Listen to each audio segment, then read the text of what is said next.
sinigang na baboy. Pampaasim, lagyan ko ng lemon. Isaan ko ng lemon. Lagay ko yung talong.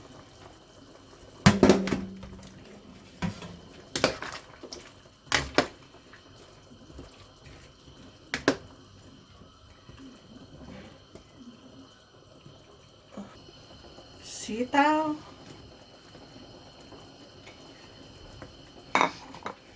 Sili.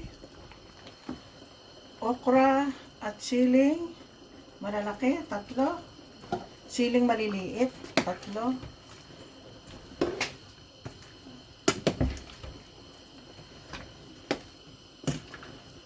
Ito na, paghalu-haluin lang natin. Yan ang aking pork sinigang na baboy. At ito na guys, takipang ko.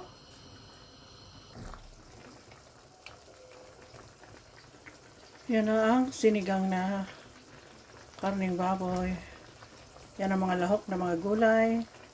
Sitaw, kamote, sili, okra, at pecha.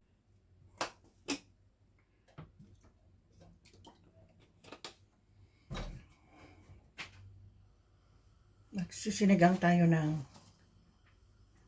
baboy. Lagyan ko ng basahin ko ang kamatis. Kamatis, sibuyas. Sibuyas. Bawang.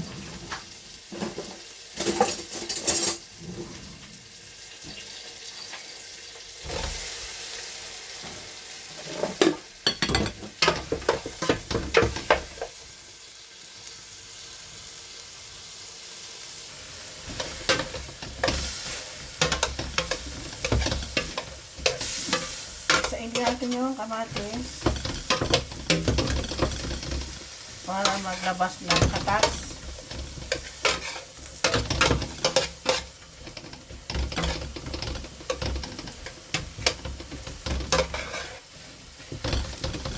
Pagkatapos, lagay ko itong karne.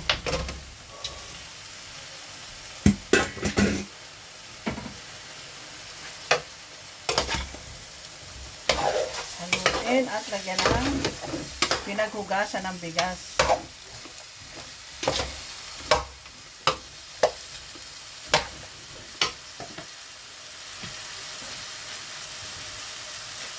Yung pinagpakuloan ko kanina ng bigas, hugas ng bigas, tsaka ko ilalagay. Okay. Takipan at hayaan kumulo.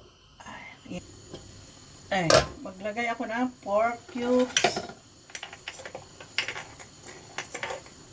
Konting asin, hindi madami ang asin.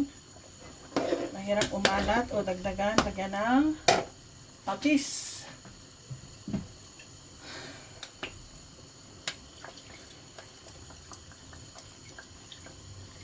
Patis, pamenta, pampaasim, lemon. Marami ng kamatis, baka umasim na sobra. Okay.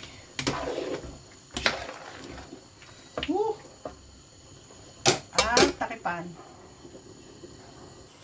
Lagay ko yung gabi. Dahil yung gabi medyo matigas. Mauna yung gabi. Simpleng sinigang, pero masarap. Lalagyan ko ng pechay sa ibabaw, pero hayaan ko lang siya, patayin ko lang yung apoy.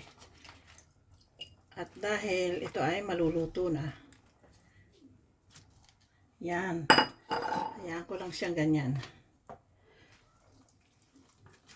Ayaw nila kasi ng lutong-luto yung pechay. Okay.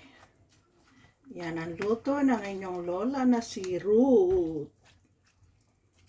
Luto. Yan ko lang siya ganyan.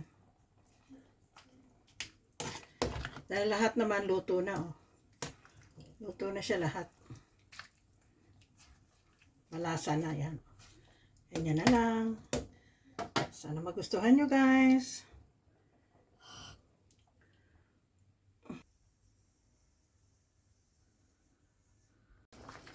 Sinigang na pork.